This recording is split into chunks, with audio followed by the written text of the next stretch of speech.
Number 1 stars D-Rider. Welcome to the Slightly Delusional Club.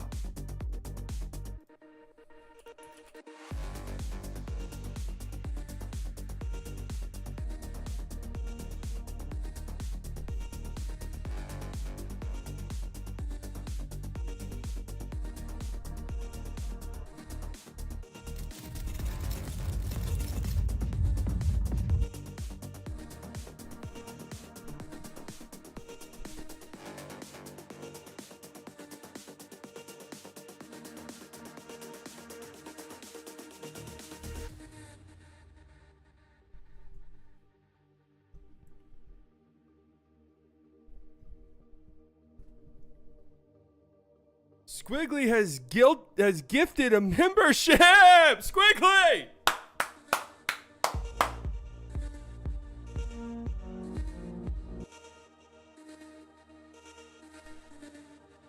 Kirsten!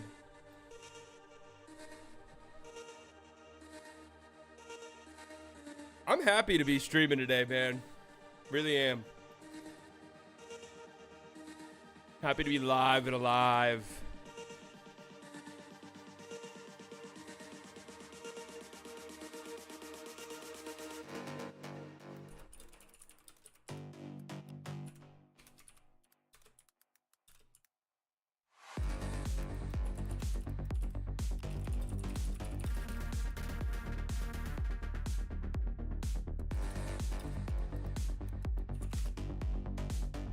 Today, of course, we are going over who we think is going to win the awards this upcoming NBA season.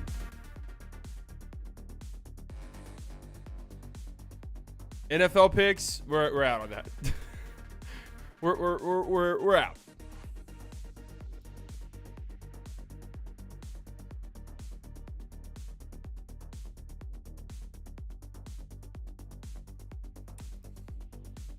Yeah. What else can I say? We thought that'd be a full season thing. Do you recognize In Town that F1 is taking place in Austin? What do you mean by that? Do I know what Austin? Do I know Austin?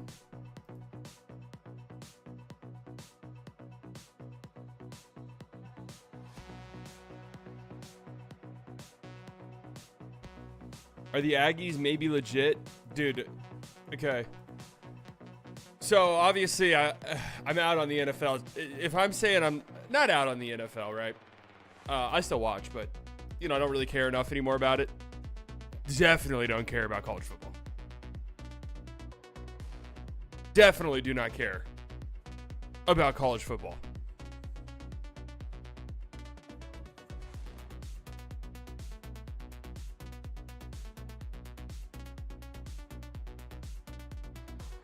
And hey, unpopular opinion. Why would I? I'm not in college anymore.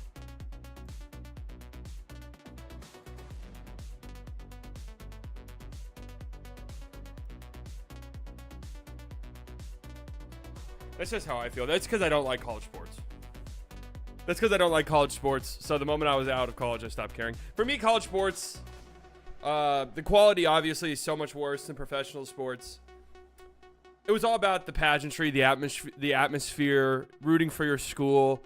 And honestly, once I got removed from that environment, it didn't hit the same.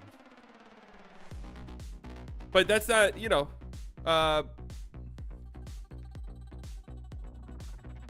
power to anybody who loves college sports. Jacob Waters, welcome to the Slightly Delusional Club. Squiggly, also $2. Let's pump up the jams. Let's pump it up. Pump up the jams. Pump it up. When we talk about nightmares, you think of Freddy. You think of Jason. You think of witches, ghouls, and goblins. Where was I going with that one?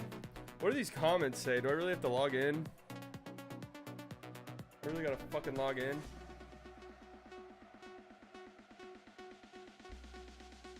QR code. Let's see. The QR code's legit. I like it.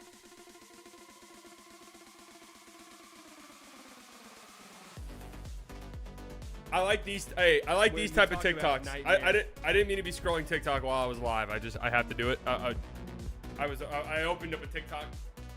Jack with the $4.99. I feel like you have to grow up a college football fan to enjoy it. Yeah, but I do feel like some people go to college, really enjoy it, and then stick to it. Again, not me. And everyone always says like, oh, it's because your team's not good. I mean, I guess my team's not that good, but you know, Tech is always at least competitive. Texas Tech, of course.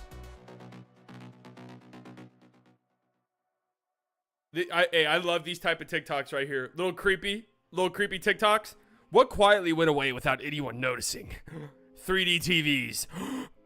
I remember that vividly. I remember there was a time. When was that? Early 2010s? Huh?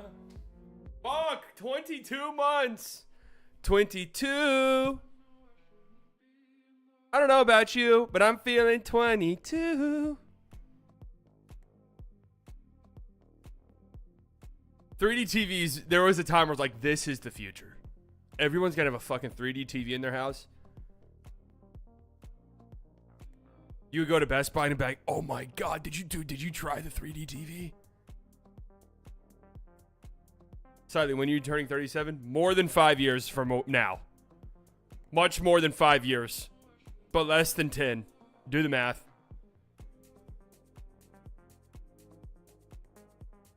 3D TV is so impractical. I mean, think about it. 3D movies aren't even a thing anymore. Penguin Watch.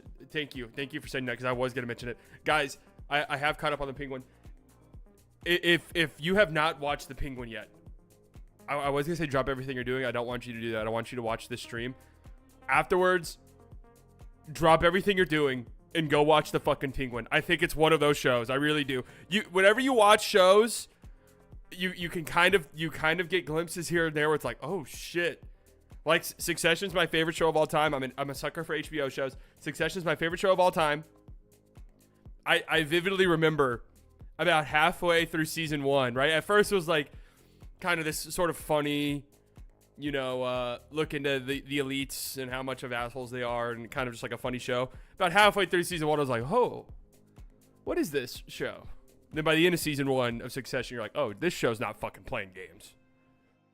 Breaking Bad was kind of the same thing as well. I want to say like Breaking Bad took a little bit more time. I want to say like season 2-ish. Breaking Bad, you're like, whoa, this show is obviously season 1 was good, but season 2, I kind of feel like because we're Breaking Bad's like, oh shit, this show's gonna be up there. Game of Thrones, you do pretty much immediately. I'm not caught up on Agatha. I think I'm one episode behind, but I've enjoyed Agatha all along. No, Breaking Bad, I think Game of Thrones, I feel like you knew immediately. Like just the time period, how much money they were pumping into it. I've yet to watch Better Call Saul. I really need to do it. The Wire's good, yeah, but the Penguin, dude, it's fucking good, man. Logan with the 2. I am slightly biased. Luka wins Finals MVP and Defensive Player of the Year.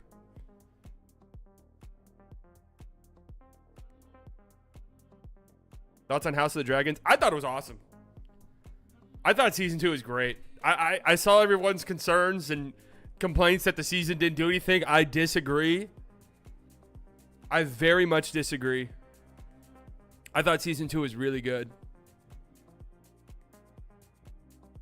I thought there was some really good and interesting storylines. I thought, honestly, don't want to spoil anything, But I thought Damon's storyline was great. Everyone hated it. I thought it was really good.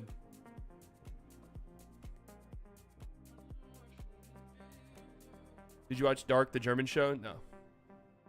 I haven't watched Shogun either, but I heard it's really good.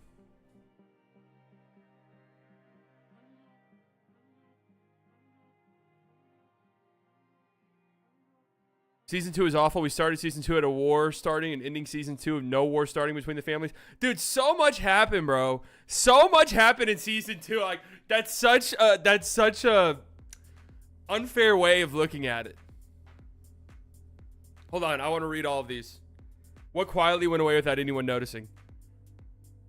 Actual toys and cereal boxes. This guy's 70 years old. This guy's a fucking grandpa.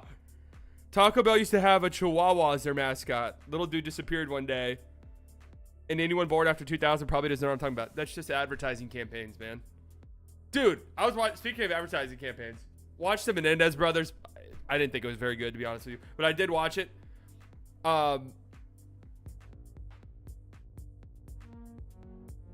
The girl from the AT&T commercials is in there. Marcel at the $9.99. Slightly, did you tell a story of how Slovenia national team offered you a contract? Yeah, we talked about it on here before. Just didn't have the time. Didn't have the time.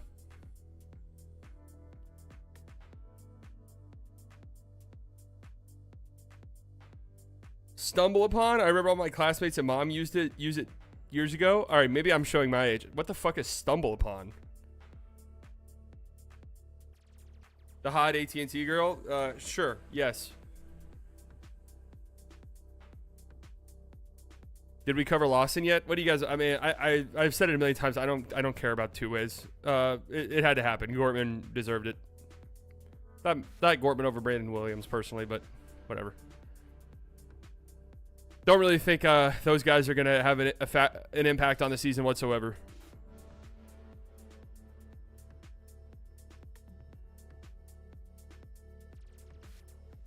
Movie trailers with that deep voice guy doing the voiceovers. Didn't that guy die or something?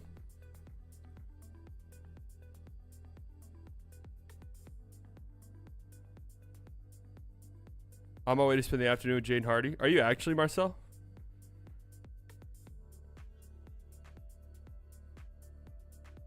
Buying a new game and having a thick, chunky manual filled with the game lore. Yeah, that's...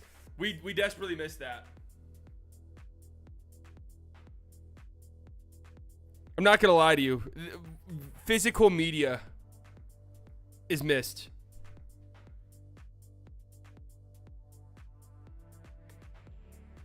Thoughts on Liam Payne? Very sad. I mean, admittedly, I don't... You know, I'm not a big one... Was never a real One Direction guy. But sad, though, nonetheless. McDonald's all-day breakfast menu. Was that a real thing?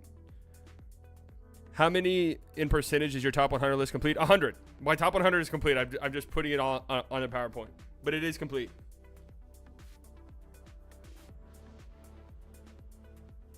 We'll get to Hartenstein in a second.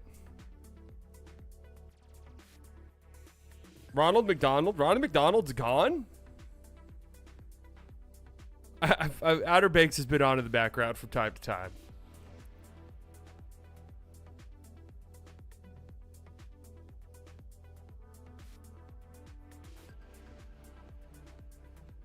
I guess I don't remember McDonald's all day breakfast. They used to have some menu items all day. That was recently though. You've been keeping up with the ALCS and NLCS? Hell yeah. Hell yeah. It's been incredible. Well, this Mets-Dodgers series is not good. Mets-Dodgers series kind of reminds me of the Mavericks-Warriors series a few years ago.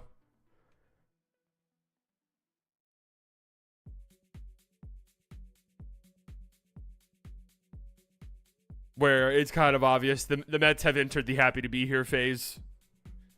And the more serious, well-seasoned team is putting the fucking belt to ass. But that Guardians-Yankees game last night. I was at softball, you know. Right, these are the type of demons I'm on the softball field with.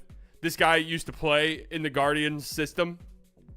And he was like telling all the players that came up to bat, he was like, yeah, this guy did this. When fucking Big Christmas came up for that game tying home run, he's like, hey, if he gets a sinker up in the zone, he's shitting on it. I mean, destroyed it.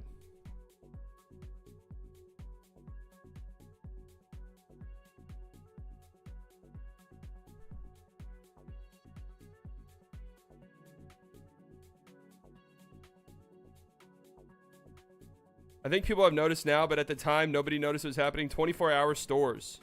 That's a COVID thing. 24-hour stores. COVID happened. Companies realized, damn, we could save a lot of money if we're not open 24/7. So we'll just use COVID as a convenient excuse to not be 24 hours anymore. The one place that really fucking pisses me off, and I will say, we live in or if you're in the DFW area, you live in one of the biggest metro areas in the world. There's quite a bit of 24-hour stores. But I will say, 24-hour fitness, go fuck yourself. You deserve to get sued. Change your name.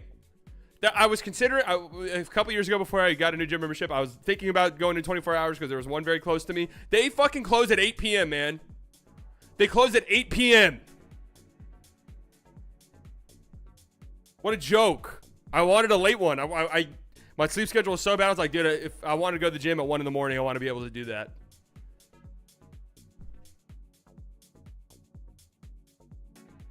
But also, the gym that I did have a membership at the time, what was it? Fitness Connection, biggest piece of shit gym there ever has been, right? You have to write a letter to cancel your membership. They were 24 hours. COVID happened. They reduced their hours, whatever. Guess what, though? Did the membership go down in price? Nope. Acid rain? Okay, don't remember that. Politicians feeling ashamed when they're caught lying? That's a thing that used to happen.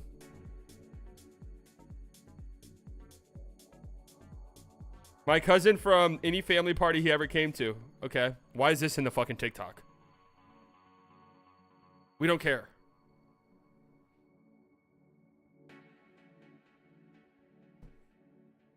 I thought about Lifetime. The reality is, there's no way I could justify the price.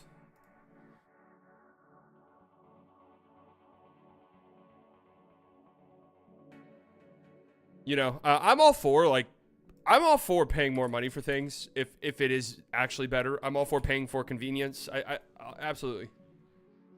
I'm for all of it.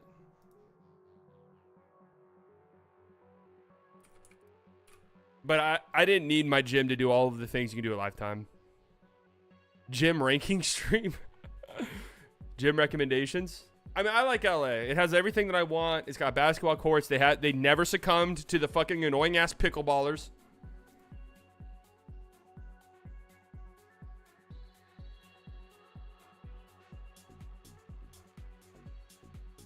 I have an apartment gym, but it's just too small.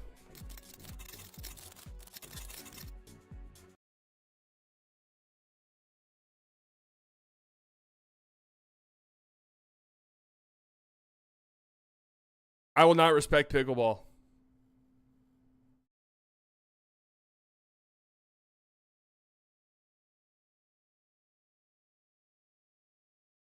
There's no world where I will ever respect pickleball. None. Isaiah Hartenstein suffered a small non-displaced fracture in his left hand in Tuesday's preseason game against Denver and will be reevaluated in 5 to 6 weeks. Obviously, this is a pretty decently sized story here. Hartenstein getting a, I'm happy iHeart got injured. Okay. Obviously, this is a pretty big deal. Season starting next week. Hartenstein's going to be out probably the first couple months. Won't be back until December. So just something to monitor there. This is obviously a super deep OKC team. Does this change anything? Obviously, yesterday I predicted them to be number 1 in the Western Conference. No. It does not. I still think they'll be number one in the Western Conference. I still think they're incredibly deep.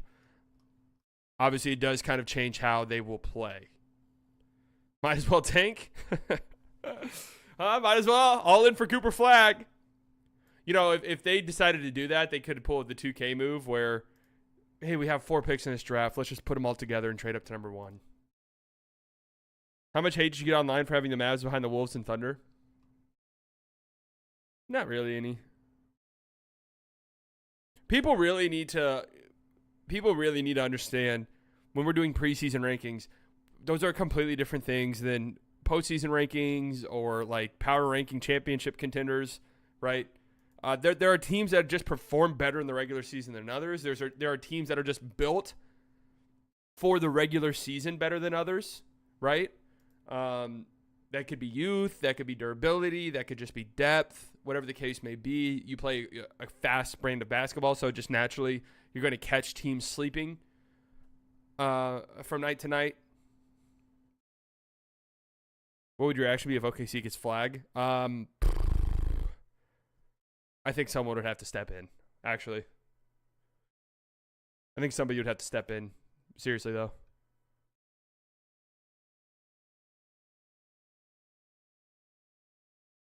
Am I going to be in my hat era? I mean, what do we think, guys? Huh?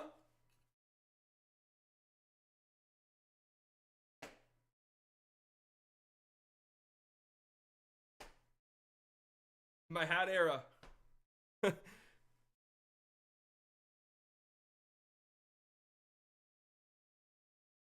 What if we go backwards hat, huh?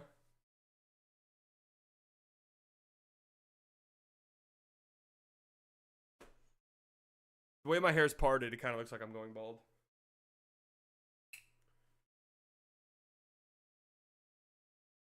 Backward hat era? Huh?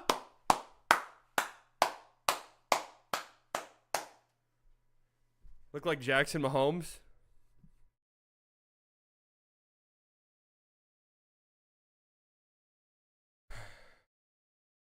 You look like you just left the Texas Tech tailgate with your 2 kids. I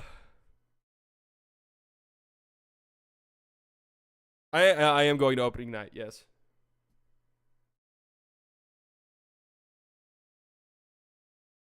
All right, hat's coming off. We're getting out of business.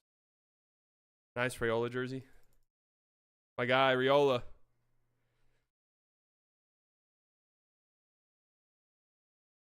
Hat comes off. It's time to get serious.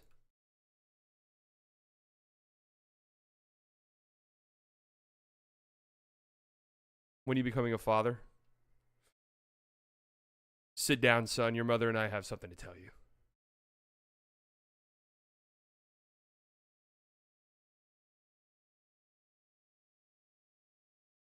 Why is this jersey so big? Thanks for saying that. Thanks for saying that. Would you pay $2,000 to watch A&M versus UT? No, in fact, I'll take it a step further. I wouldn't even watch it for free. So, there you go.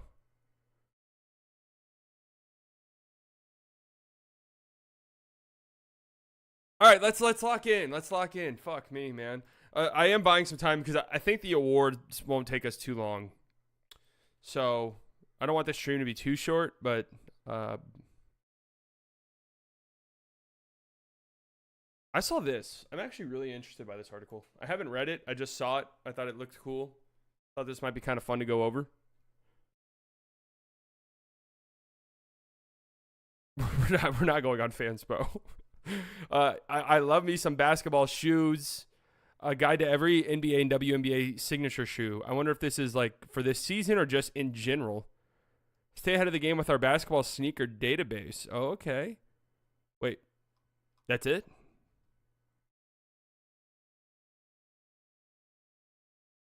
That's all there is? Oh, signature shoes of the WNBA and NBA. Oh, wow. Look at this. This is actually kind of sick, huh? Well, we want moderns. Let's see. What signature shoes are we going with that are active? The Tatums. Are these the Tatum 3s? Is this what the Tatum... Is that what the Tatum 3s look like? Why can't I scroll on this website?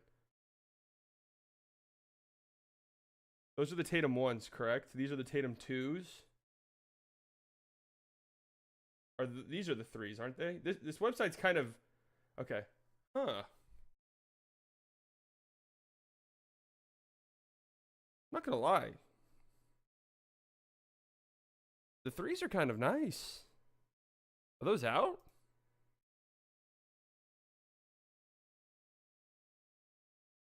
Jordan shoes just look ugly to me. They just became infatuated with these like plastic things on the side of the shoe. The Lucas have them now. I like that they went away with it in the Tatum threes. These are actually kind of nice. I'm gonna be honest with you. The Ja Morants, I wasn't really a fan. I think they're very popular though amongst the youth. The Ja ones, eh. The Ja twos just are way too Kobe coded. Way too Kobe coded. Which is pretty much, it feels like what Nike is doing with all of their shoes now. The Dames, never really been a big Dame shoe guy, to be honest with you. Never really was an Adidas shoe guy until the recent Hardens and the Anthony Edwards, which I thought were great. But these look like the Yeezy inspiration. You know, we see them with the Hardens. You see them with the Anthony Edwards, obviously. I think players definitely have a say in their shoe design.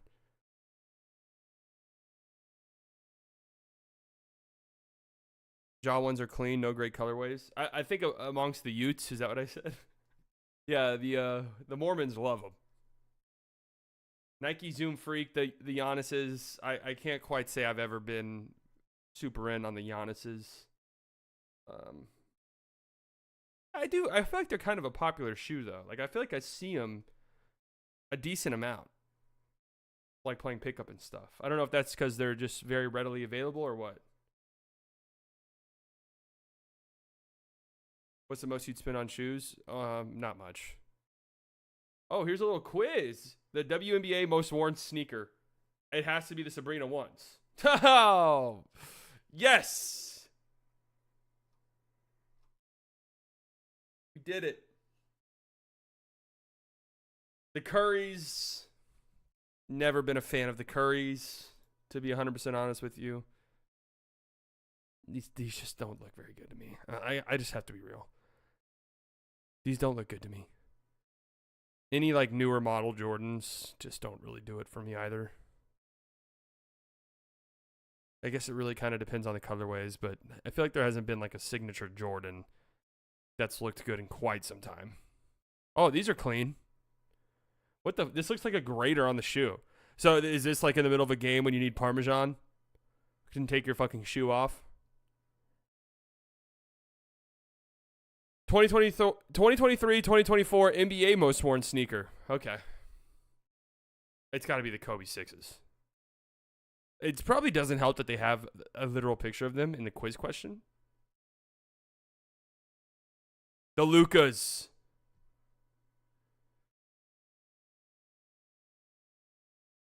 The Luka ones are great. I actually think they're incredible shoes.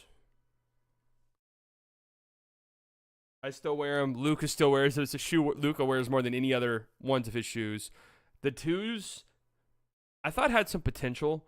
They're just bricks. I don't know if it's just I never really broke mine in or whatever the case might be, but they feel notably worse, just quality wise, in comparison to the Luka ones. And again, I'm not sure if that's just I never fully broke mine in, so the threes I think are a miss, like full stop. There's a couple colorways. The Matador colorway they just came out with I think is kind of interesting, but I'm just not really a fan. Again, it's Jordan's infatuation with like putting this shit on the side of their shoe. The Tatums have them. It looks bad to me. I have to be honest with you. The Anthony Edwards are incredible. These are so clean. Oh my God. Come on, John. That's not fair to John Collins, man. Come on.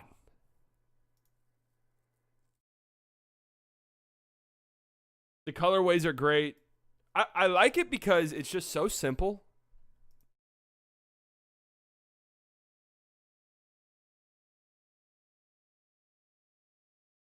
So clean. They feel so good. W for not respecting pickleball. I have no respect for pickleball. That's not to say I like look down on anyone who plays. I mean, I've played it. Did you know, Digital Dunk, the Nike Zoom GP holds the distinction of being the first signature basketball shoe to launch on Nike.com. Oh, look how many. Okay, we're not going through all of these. A lot of signature shoes, though. And these are just in the 2020s. The Sabrinas are incredible. And she hit that shot she hit a couple nights ago. Woo!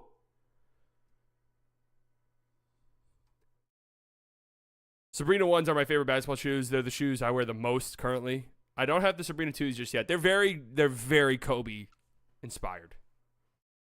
But I forgot who I was listening to.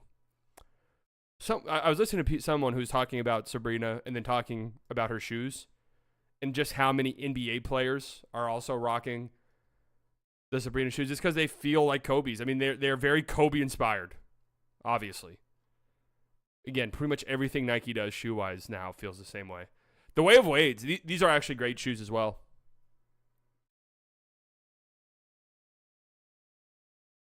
Way of Wade's are like actually legitimately good. I have some of the Fissions. I don't know if they're going to be on here.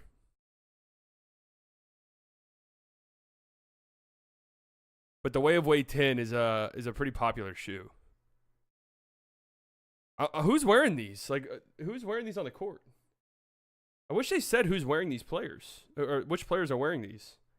Obviously, a Lakers player. I'm assuming from the colorway here. Which Laker player do we think was rocking those?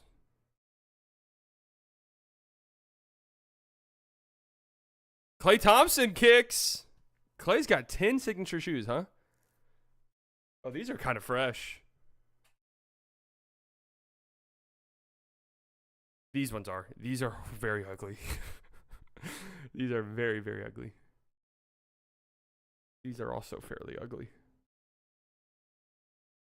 Not the greatest looking shoe. Not terrible though. This is sketchery to me. And I'm using that in a derogatory way. The Stewies. Liberty are going to do it, I think. These are clean. I kind of like them. They're kind of similar to the Anthony Edwards in a way, just like having your shoe kind of in parts just makes the colorway look much better, in my opinion. I've heard such terrible things, though, about Puma and just the quality of their shoes.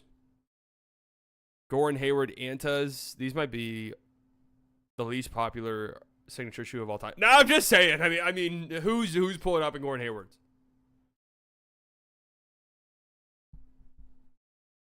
The Kai ones are great. I wonder how popular it's like. Obviously, playing in the Dallas area, you see Kyrie's all the time.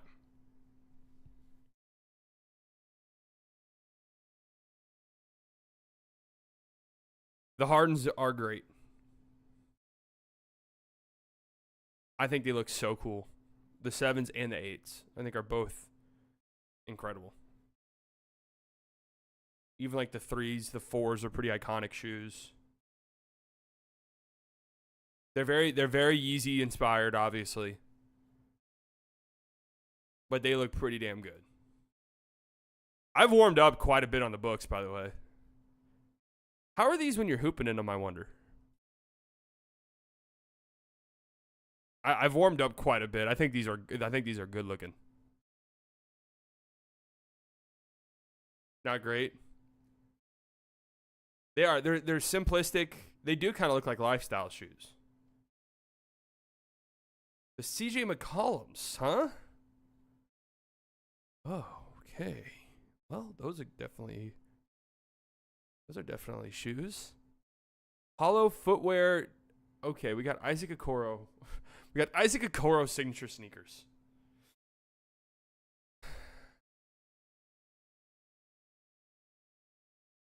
What is the hollow? What is hollow? An equity deal. Wow. I'm gonna be real. These aren't terrible looking. They're not like remarkable or anything like that, but the CJ2s are peak. There's no way you're rocking CJ2s.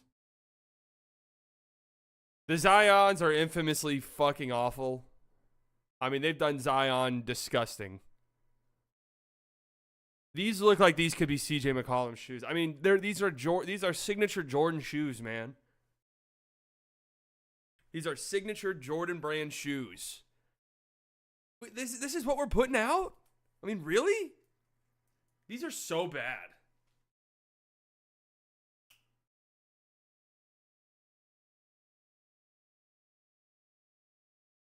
These are genuinely horrible. Peak AW. Andrew Wiggins shoes. It feels like a bad investment. Yep, these are ugly. The Dons. I actually had a pair of Dons once. I'm trying to remember which one. It might have been the 3s or the 2s. I still have them somewhere. It was just out of absolute necessity. I needed a pair of basketball shoes. Very short notice. And those were the ones that fell into my lap. Very uncomfortable. Very uncomfortable, and the traction was so fucking terrible. I felt like I was on ice skates. But I think I've heard the new ones are good.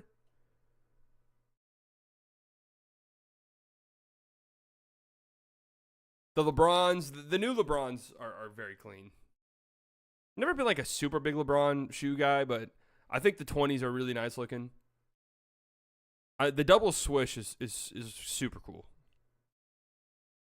I'll never unblock you on Twitter. Don't say that, Luca. We can work it out. Like sometimes some of these LeBrons just have so much going on. That's just like, what the fuck? Did a 3-year-old design these?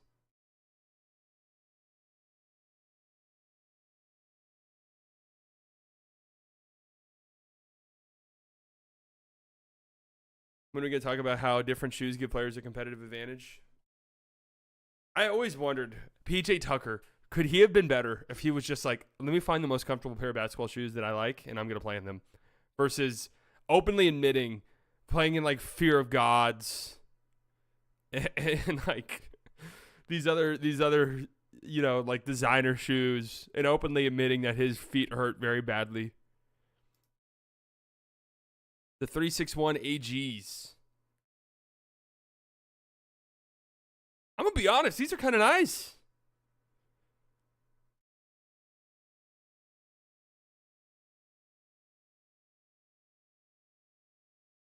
Really not that bad looking.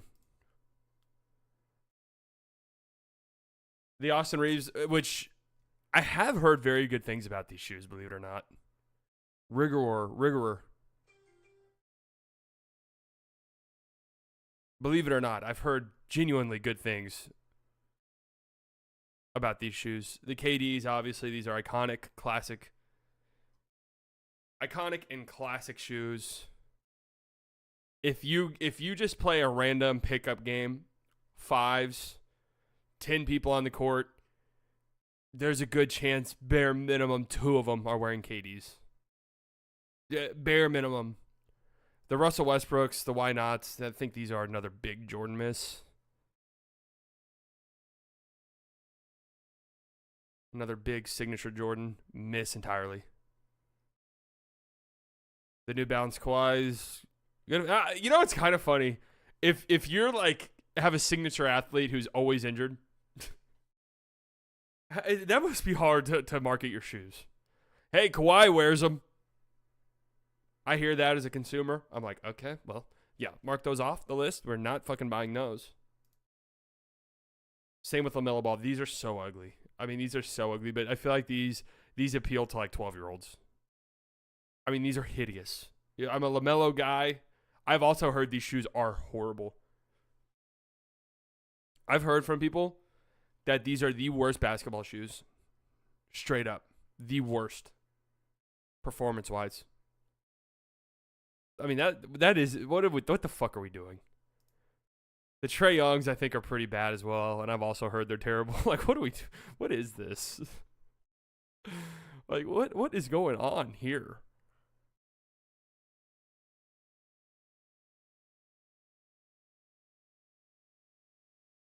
Also, missed opportunity just to call the shoes ice trays.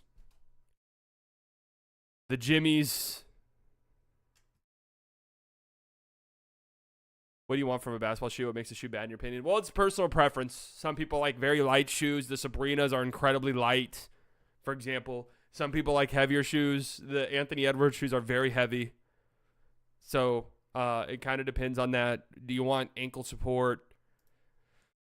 But really, you want traction first and foremost. You don't want to be skating around the fucking court. Oh, man, these are ugly. The Pumas, I feel like are just geared towards 12-year-olds. Full stop. Every single Puma shoe. The D-Rose had their time in the sun. Absolutely. Absolutely. The D-Rose, the Boosts, definitely had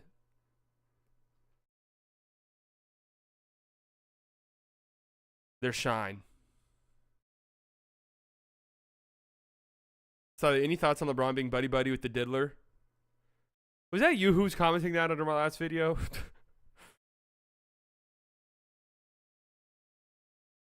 Any thoughts on LeBron being buddy-buddy with the diddler?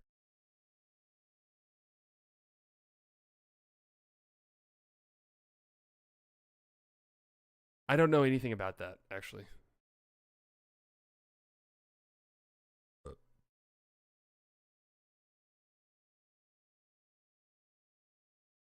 Ain't no party like a Diddy party. That is a pretty bad thing to say. To have that's a pretty bad quote to have your name attached to. There is something about the retro Iverson, like the retro Reebok look, that is very iconic and clean.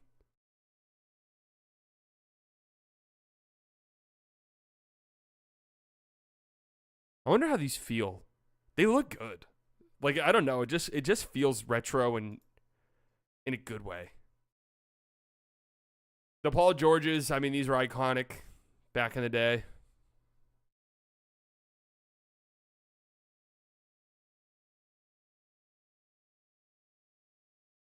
The Langston Galloways. The Ethics Langston Galloways.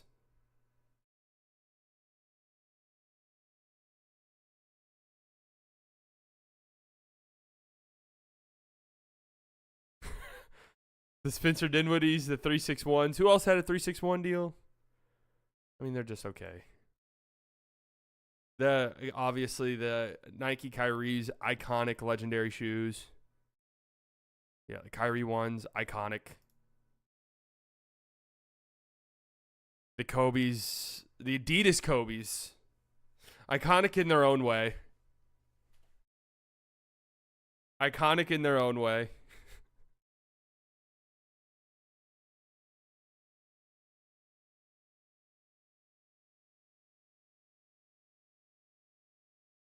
Peak Underground, the Lou Wills. No, I don't think they're good. Chris Paul's never really thought they were good. I feel like another Jordan Brand miss here with the CPs. The Gortman ones will be coming out soon. The Embiid's, obviously, his short stint with Under Armour, very ugly looking shoe. Why do we have two separate brands that have Langston Galloway shoes?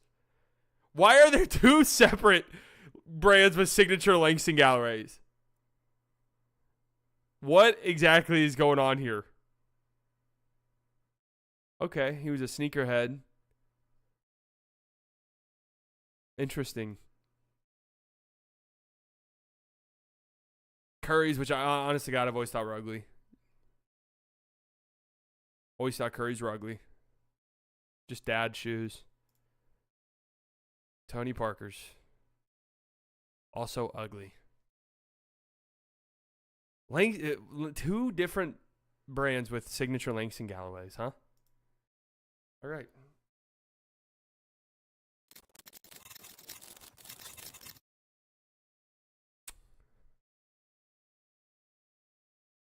let's dive into it, shall we?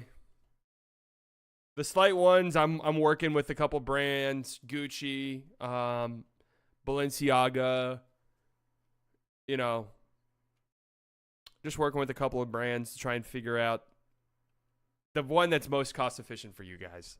At the end of the day, we care most about accessibility, affordability, comfortability, obviously.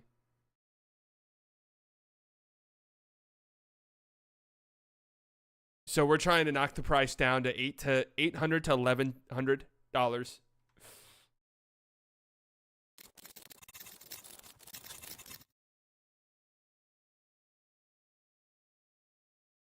Slightly ones, Crocs with a Mavs pin. How'd that work, huh? I'm gonna go to Crocs store, buy a bunch of Crocs, put a Mavs thing in there, and then resell them for $90. You think Crocs will get mad at me?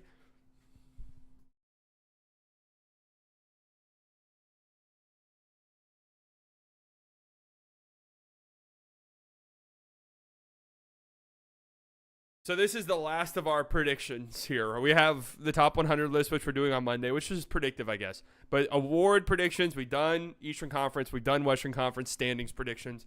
Award predictions, first and foremost, I feel like we should go through each and every award that we predicted a year ago, just to see how close we were. And just so you guys know my track record, man. Last year, I don't think we got any awards correct. Let's see. Clutch Player of the Year. Who knows and who gives a shit? This award sucks. Steph Curry won it last year. I picked Luka to win it. Again, who cares? Coach of the Year. Okay, I did get this one right. I picked Mark Daigneault to win Coach of the Year last year. He did win Coach of the Year. That one kind of felt like a gimme pick. Most Improved. This award is stupid. Mikal Bridges had the best betting odds for Most Improved Player of the Year. Like, how did that make sense, right? Tyrese Maxey obviously won it. I did not think that was within the spirit of the award. And granted, it wasn't like Franz Wagner was either, but I was picking as if I knew the spirit of the award was off. Should have been Kobe White through and through. Like, he embodies Most Improved Player. Is a player who you don't really think is that good for whatever reason, or just think is an okay player who then becomes a much better player than you ever really expected. Please stream games on YouTube instead of playback. No. Sixth Man of the Year went with Malik Monk. Second, right? Didn't Malik Monk finish second in Sixth Man of the Year voting? Naz Reid won it. Quickly was the betting favorite last year, as you can see. Defensive Player of the Year. Jaren Jackson Jr. was actually a favorite to repeat, which was interesting. Obviously, Rudy Gobert won it. I picked Bam Adebayo. It's slightly insane. Onyeka Okongwu. That one was out there. Rookie of the Year, Wemby was. It's crazy looking back at this that Wemby was minus 145, which really is not that crazy of odds. I think he has better odds right now to win Defensive Player of the Year in year 2 than he did to win Rookie of the Year, which is kind of nuts to me. Like, in retrospect, Wemby should have been just gigantic favorite to win Rookie of the Year. But, I mean, minus 145 is actually pretty good money. I had Derek Lively, who was 20th in odds, as a slightly insane pick. And that was like, I don't know what he finished in Rookie of the Year voting, but he had a great rookie season, obviously. And MVP, I picked Luka Doncic to win it. My safe pick was Jokic. All of the narratives were in Jokic's favor, and, of course, he did end up winning it. All NBA teams. Let's see, what did I go with? Luka? Okay, yes. Giannis? Yes. Steph made a third team, I believe. Joel Embiid did not play 65 games. Jokic, first team. Yeah. Devin Booker. Did Devin Booker make an All-NBA team? He did. I think he was third team as well. Jason Tatum was first team. Shai Gilgeous-Alexander was first team. Dame did not make an All-NBA. Wow, I was really in on Dame, huh? Second team, damn. Anthony Davis made an All-NBA, correct? Let me check. I'm a little bit surprised as to how high on Dame I was, but okay. Yes, he was a second team All-NBA last year.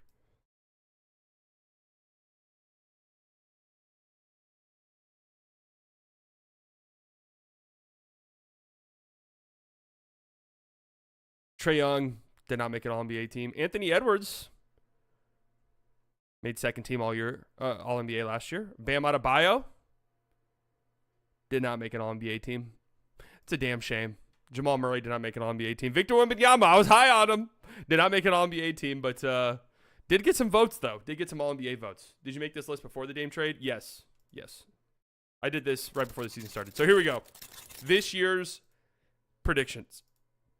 I genuinely do love doing the award predictions. It's just fun going in and seeing the odds and stuff like that. What does Vegas think these guys are going to do? So I'm going to pull up the odds up to the side here so we can go over some other names over the course of this. But here are my predictions. This is made by Slidle. I'm getting closer and closer to unlocking full Slightly powers. As you can see, a couple days ago it was Slight. Now we're at Slidle. Come Monday when we do Top 100, we will be at Slightly. We will be fully unlocked, engaged, and ready to go. Here we go. Here's the format for this. So my slightly safe pick. This is if I had to be boring, if I just had to go with the most logical pick, the safest pick, that's what I would do. My slightly insane one, I try to look at somebody who's outside of the top 10 and that awards odds and try to see who might have the best case to win the award based off of that. And then the third one and final one is slightly biased, a.k.a. my actual pick and selection. Let's just get into this. We're starting off with Clutch Player of the Year. Woohoo! We love Clutch Player of the Year. We love this award. Currently, Steph Curry has the highest odds. He's actually tied. There's 4 people tied with the best odds. Steph Curry, Shai Gilgeous-Alexander, Luka Doncic, and Jalen Brunson, all plus 1,100 to win this award. Obviously, Steph won it last year. My safe one is Shai. I mean, I don't know.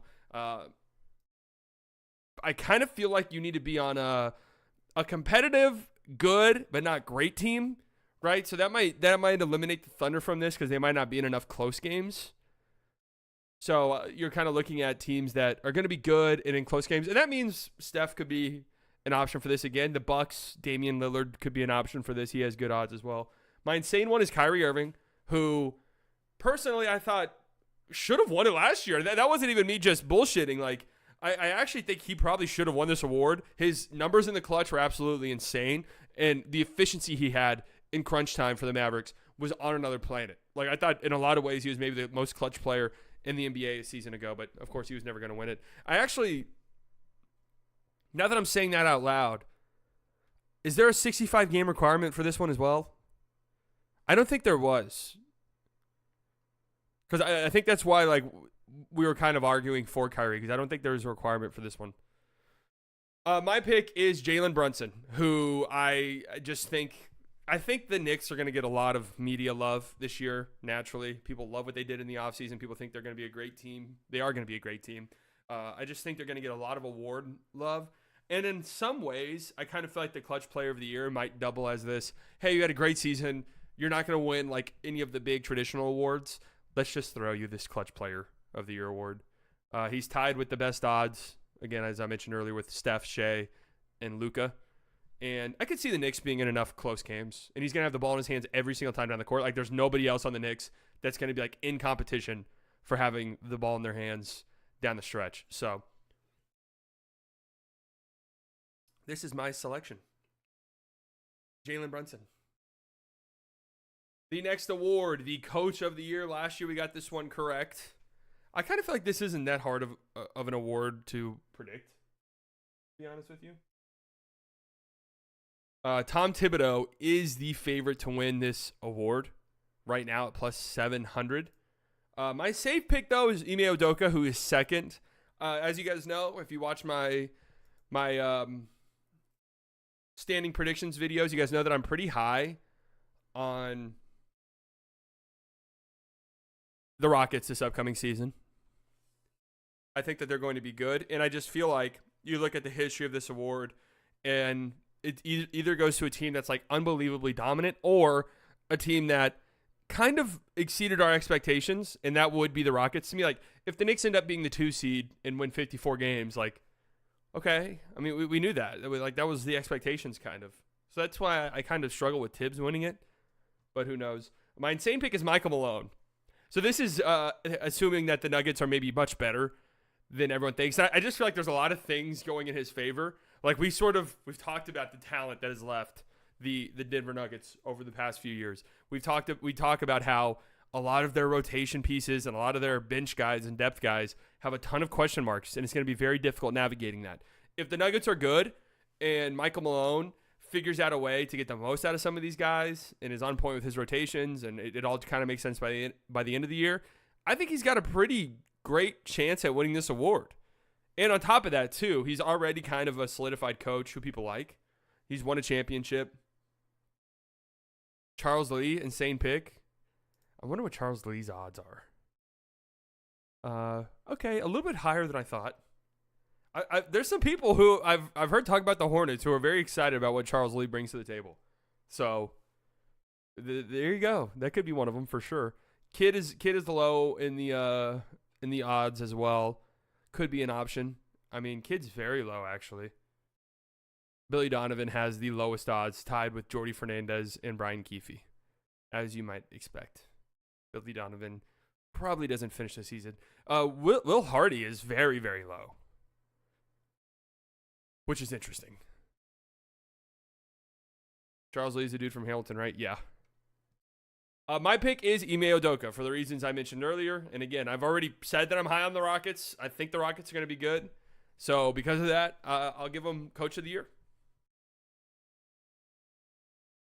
I could see Joe Mazzulla getting this, though, as well. Like, if the Celtics get 60-plus wins again and are the 1 seed, we sort of reward that dominance that they've had.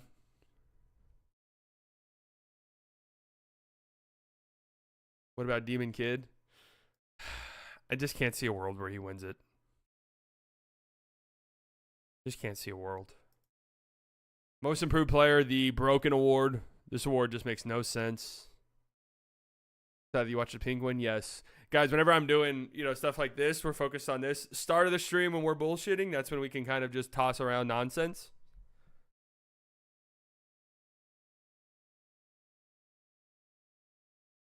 Most Improved Player.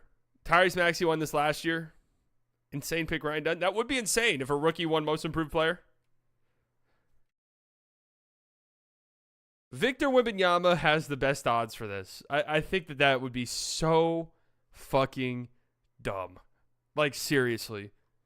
Victor Wembanyama winning this award, and not only is he the favorite to win this award, he's plus 650. The next best odds are plus 1,100. Like, he's a heavy favorite to win this award. Or at least his odds are much better than anyone else's. I just think that would be so stupid, man. But my safe pick would be him. Like, if I'm just getting into the brain of the voters, I feel like this is who they're going to end up picking, assuming Wemby has that, Wemby takes that leap that we're sort of expecting. Just think this is the stupidest shit. I really do. My insane pick would be Denny Avdia, who is plus 5,000, which is tied for the 22nd best odds. My line of thinking here kind of fits that Most Improved Player mold. I thought he had a really interesting Most Improved Player case a year ago, but sort of fits that mold on a new team. I'm not sure what his role is going to be just yet, if he has an expanded role or not. I guess that remains to be seen. But changing teams, I feel like it's going to shine a little bit more light on, holy shit, this Denny Avdia guy is actually a really good basketball player. And maybe he should have got it last year. You have to think about that with awards, because a lot of the times that's how it works. Where, maybe we should have given this to you a year ago. Or maybe you should have gotten more love for this award a year ago. So now we're going to give it to you kind of retroactively. But there's a lot of decent picks here. I mean, it's just the beauty, or what should be the beauty of this award, and why it's like Kobe White should have won it a year ago, is it should be guys that you're not really like looking at in that way, and then they take you by surprise. Like that's the spirit of the award. Dyson Daniels is on here. Like that's somebody who kind of fits what I'm talking about to a T there. Why is Zubats on here? Zubats not like what else could we see from Zubats? Like Max Christie is kind of an interesting name in that regard. PJ Washington, maybe. Like Bogdan's on here. Bogdan's in his 30s. Quickly has pretty good odds to win it. I could see that. Grimes, I just don't see him playing nearly enough. Like Jalen Johnson's plus 1,100. Well, that would feel stupid because like last year was his breakout year in a lot of ways. My pick is Jalen Green. That is my pick. He's 8th in odds. Again, a top 3 pick, winning most improved player. I just don't really understand the point of this award in a lot of ways. But we've talked about Jalen Green quite a bit in the past couple of weeks. The March conundrum for Jalen Green, where every March Jalen Green pops off, and we all sort of say to ourselves, okay, all right. Jalen Green figured it out. And then over the course of the season, it's just more inconsistency. But again, if I'm thinking that the Rockets are going to have a good season this year, which I do think so, if I think that they're going to be a playoff team, which I do think so, I think that means Jalen Green takes a leap forward. And if he does, and he becomes consistent and he looks really good, I think he's a good candidate to win this. Jabari Smith could be someone. I do think Quentin Grimes is a bad choice. Like there's a volume factor here. You have to reach a certain point per game threshold. And there's just, with the construction of the Mavericks, there's no way Quentin Grimes reaches it. No way at all.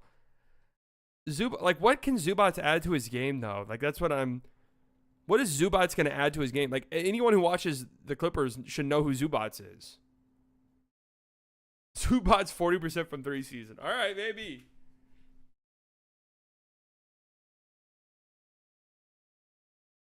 What if Hardy's our 6-man and averages like 16? Hardy's a name that kind of fits the idea of most improved player, for sure. I don't know. I just don't know if he'll have that role with the Mavs. What is this one? 6th man of the year. Last year, obviously, Naz Reid won this. Malik Monk is the betting favorite to win this. And if I was just keeping it super safe, that would be my selection. Had a very, very solid argument to win it last year. If I had a vote, I would have voted for Malik Monk last year. Not like Naz Reid was a bad choice or anything like that.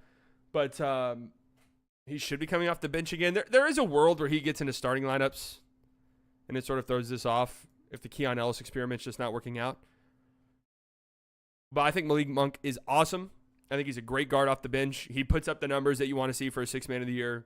Just that microwave. I wouldn't even say scoring. Obviously, he can score, but he's also a great playmaker as well.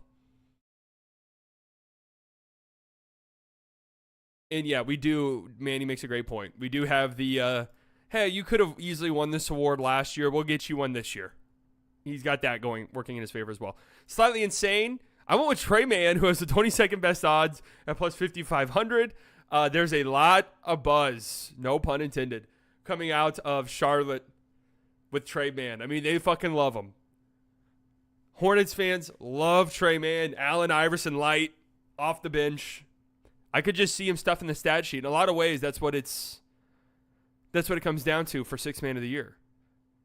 You know, can you stuff the stat sheet? Can we look at it and say, oh my God, this guy averaged 18 points a game off the bench? Holy shit. Give him that award. That's still what this award is. That's kind of like why I like this award is it's, you know, all the other awards have sort of reached the look at this graph level. 6-man of the year still feels like a good old fashioned, hey, that boy's nice award.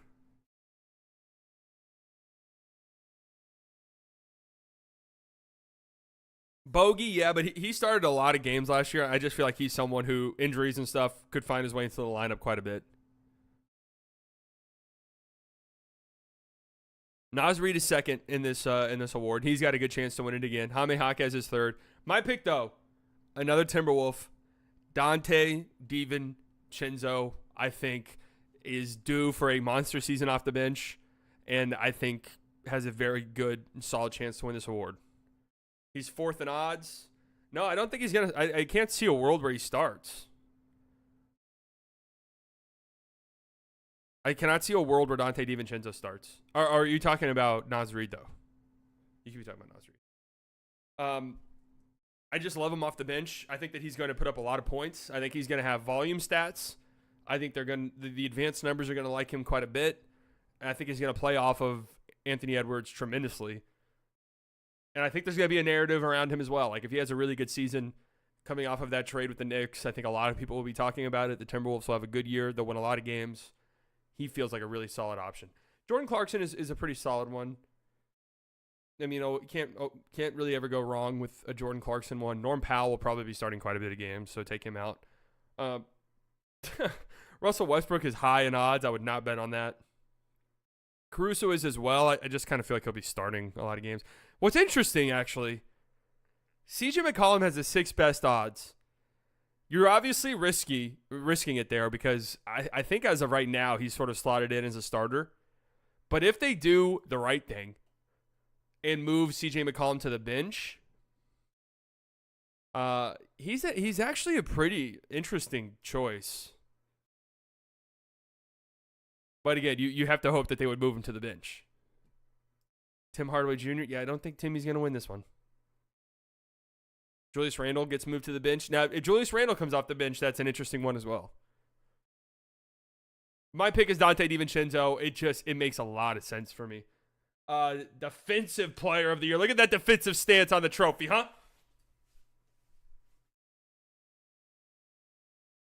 Of course, last year, Rudy Gobert won it. I will tell you right now, the years of Rudy Gobert winning defensive player of the year are over. Okay? He is currently 5th best odds. There's just simply no way. Victor Wembanyama is minus 155 to win this award, folks. Now, if you're not into gambling at all, let me try to explain that to you in a way a 5-year-old would maybe understand. Because in a lot of ways, my knowledge of gambling is very much a 5-year-old's way of understanding things. You notice that all of the odds that we've said so far are plus. That means there's no real favorite, right? Everyone you're betting for is a risk. So, for example, we just talked about 6th man of the year, right? Malik Monk's plus 550. If you bet $100 on Malik Monk, you would win $550. It's pretty good. Victor Wembanyama is a heavy favorite to win this award, minus 155. That means you'd have to bet $155 to win 100.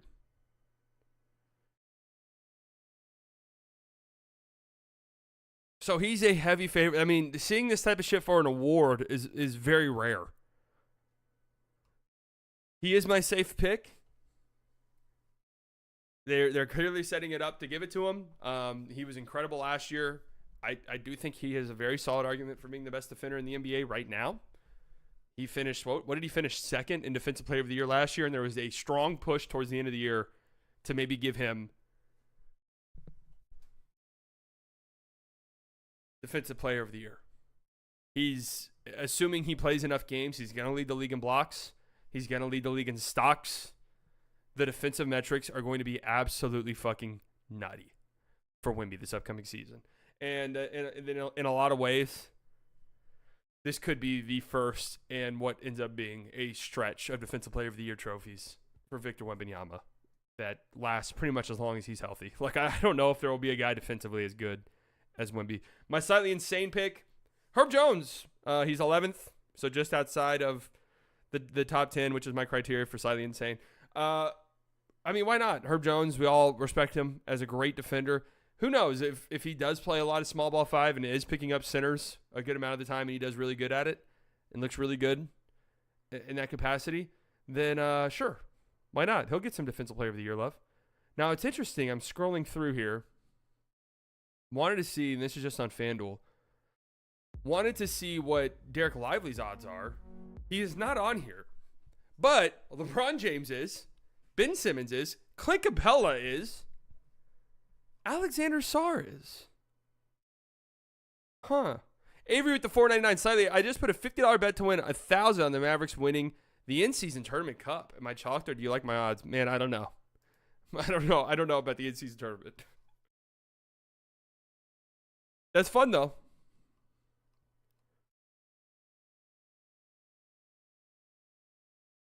So my pick to win Defensive Player of the Year, all signs point towards Victor Wembanyama, but god damn it, my boy's got to get one. Bam's got to get one. He's campaigning, he's crying. Like it or not, that is a strategy that you have to employ. if you want to win an award, and especially if you're not like an overwhelming favorite, you got to deploy the cry tactic. We've seen Embiid do it for MVP. We saw, I don't know if did Marcus Smart cry his way towards it? The Boston Celtics media definitely cried their way towards Marcus Smart winning a very fraudulent Defensive Player of the Year trophy. Bam Adebayo is already campaigning for it. So here we go. And maybe, just maybe, I'm looking at it this way. What are the chances Victor Wembanyama doesn't win it? Well, of course, you run the risk of him missing time. But beyond that, I don't think the Spurs team's going to be great. And we might get to the end of the year and the Spurs are just a bad team and their defense is just okay. Even though Wemby by himself is incredible, the team defense hasn't really like followed yet just because the pieces aren't there. And voters look at it and say, do we really want the Defensive Player of the Year to be on a bad defense? Again, nothing against Wemby, but let's just come together. We'll accept that Wemby's going to win 8 of these things. Let's get Bam one, right? Chet is tied with Bam for the second best odds. Could happen as well. Mobley plus 1400. Again, Gobert's fifth best odds. There's just no way Gobert wins another one. Next to no way. The AD argument could be the same thing for Bam. Like, okay, let's give AD one. It's about time we give Anthony Davis one. Luka, probably not. It is very rare that they give Defensive Player of the Years to bad teams or bad defenses. Very, very rare. So Bam Adebayo, come on down. Which award is this? Rookie of the Year. Zach Edey is not only the favorite to win this award, but a big favorite to win this award. Plus 290. The next best odds are plus 700. I guess technically not a favorite, but you get what I'm saying. He is the best odds by a lot. He's a safe pick for me. I just think he's going to be on a team that's going to rely on him. He's going to have a big role on a team that's hoping to be good. And I do think he's a good basketball player. So he's got a good chance to win this. My slightly insane one, it's tough looking outside of the top 10 in Rookie of the Year because those guys are outside the top 10 for a reason. They're probably not either A, they're not good, or B, their role in their team's probably not going to be too big. Donovan Clingan's 11th. I think that's kind of an interesting one. But I ended up going with Cody Williams. I saw some Jazz people saying that he's going to be a part of their rotation. And he's looked really good and had some really high ceiling flashes in their preseason games. So just somebody to look out for. I wouldn't bet on him or anything, but definitely somebody to look out for. Dalton Knecht in the top 10, so he wouldn't have applied to this. Other people outside the top 10, Ron Holland. I don't know how much run he gets as a rookie. Salon, same thing. Jared McCain, kind of something similar. Already hurt, which is an interesting thing. Ryan Dunn at plus 5,000 is somewhat interesting, right? If the offensive flashes we've seen in the preseason are serious. Yves Missy is somebody who, if they're just running him out there as starting center. My pick is Zach Edey. I just think it's the safest one. Again, he's going to be on a good team. That doesn't usually mean much for Rookie of the Year. But I think in a class like this, where there's maybe no like super standouts, that Zach Edey playing well on a team that is contending and competing matters. Ricochet is second best odds, and he definitely has a very solid chance. Plus 700. Reed Shepherd, obviously, plus 750. If he gets playing time, he looks like he could win Rookie of the Year. He looks really good, but we'll see if he gets enough minutes. And that leads us to the grand finale. MVP. MVP. MVP. MVP. Is this just the light reflecting off my hair, or do I have something in my hair? MVP. So my safe selection last year, it was Jokic. This year it is Luka, who is the betting favorite to win rookie or most improved player. Yet again, he's plus 330. Shea is second at plus 410. Jokic is third at plus 480. Now, traditionally, I would say I feel like there's next to no chance that Jokic gets another one. I really struggle to imagine Jokic getting fourth. However, there have been the narratives will be working in his favor if the Nuggets are good. I will just say that. I will say that. Obviously, Shea, if the Thunder get 60-plus wins, has a great chance to win it. Tatum's down here as well, plus 1,300. He's top 10 in odds. If they win 60-plus games, he's got a chance to win it. My slightly insane pick, MVP's hard because outside of the top 10, you're looking at guys who are like second options on their team or are on bad teams, and you really got to talk yourselves into it. Like, how is this team going to be better than the Thunder? How is this team going to be better than the Celtics? How are these guys going to like outperform players that are higher in odds and on better teams than them? I went with Jaylen Brown. Now, let me explain myself. Jaylen Brown, surprisingly, is only 14th in odds, right? At plus 10,000. What if, now just bear with me here, just won conference finals MVP, just won finals MVP. What if this year, Jaylen Brown's like, hey, you guys thought that shit was a fluke? I'm the best player on this team. That wasn't just a magical 1 month stretch. I'm the best player on this team. And the Celtics win 63 games, and we look at it at the end of the season and say, holy fuck, Jaylen Brown really is the best player. I mean, I look at some of the other guys around here, like Steph Curry, I think, is 11th. There's no way the Warriors are that good. No way at all. KD, like, if the Suns are really good, I feel like KD and Booker will just be splitting each other's votes. Zion, I just cannot imagine a world where the Pelicans are that good. Halliburton, maybe. I mean, maybe he's a better bet here if the Pacers really surprise us. AD and LeBron, I really doubt it. Donovan Mitchell, I doubt it. Paolo, Dame, like we're getting to these names where it's like next to no chance for some of these guys. We know the Celtics should be good.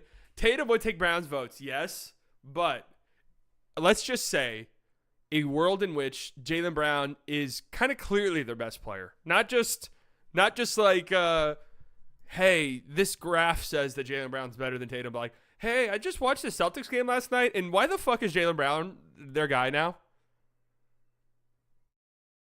It's called Slightly Insane for a reason.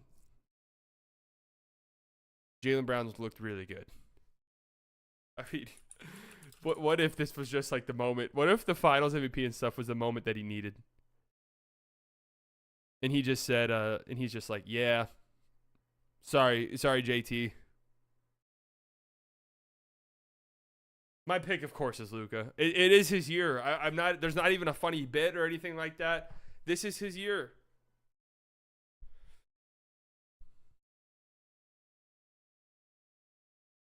This is his year through and through. I think the Mavericks will win enough games. I think he's going to have narrative on his side. It's time for Luka to hoist that MVP trophy. I also feel like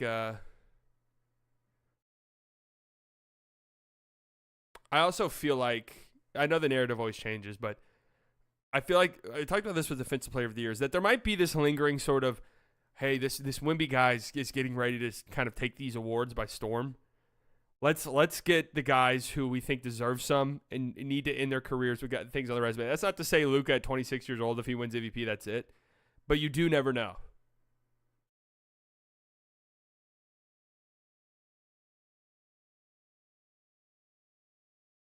They won't vote Luka because he doesn't play defense.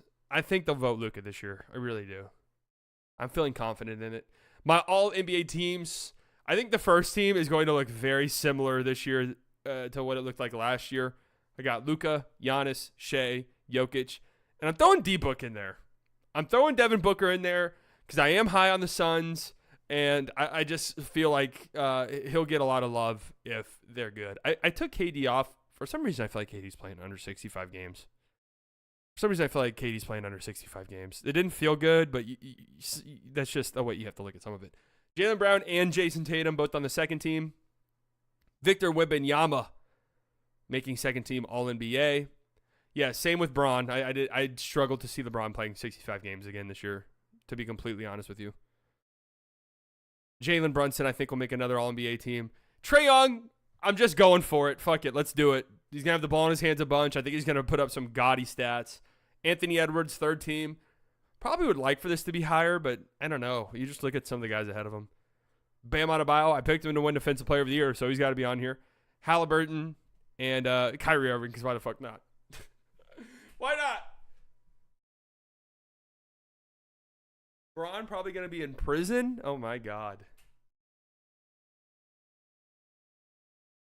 Embiid's not playing 65 games. Embiid's not playing 65 games.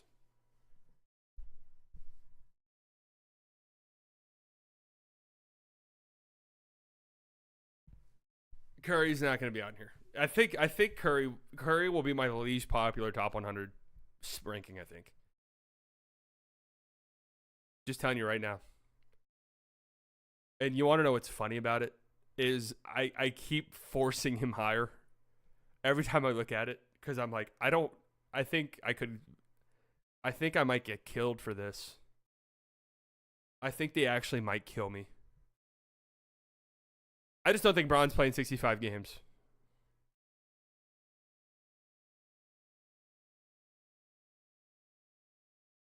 Maxi's better than Trae. I mean, maybe. Look, some of these guys aren't going to play 65 games. I mean, Kyrie playing 65 games would be a nice surprise. All NBA teams are hard. Preseason, very hard to do. Hard to play games when you're locked up. Oh my God. That's where we're ending it. All right, I have to go because I'm a busy boy. I'm doing like 6 different things. Oh, hey. A video is dropping on this channel at 5 o'clock. Yesterday, I felt like making a video, and I'm just talking about the Mavericks and why I think they have a good chance at making another deep playoff run this upcoming season. So be on the lookout for that. Again, 5 o'clock. The moment it drops, get in there, like, comment, share. We're not taking over the world if it's not with dedication. Anyways, my allergies are bothering me.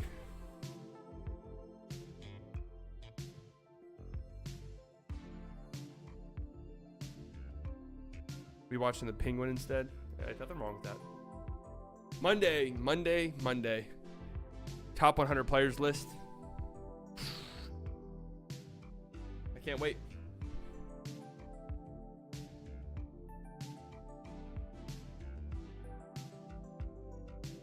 And then Tuesday, the NBA season starts. Last night of preseason tonight. Doubt anyone really plays. Just hoping no injuries tonight. No injuries.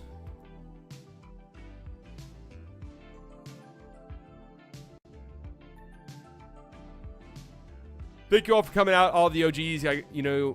Thank you guys for coming out, all of the OGs. I love you guys very much. Could have spent your Friday afternoon anywhere in the world. You decided to spend it here. New subscribers, I promise you guys will not regret it. Donations, members, thank you guys so much. You never have to do that, but it helps you out tremendously. Makes you feel so good. You guys have a good weekend. Be safe. Enjoy this weather.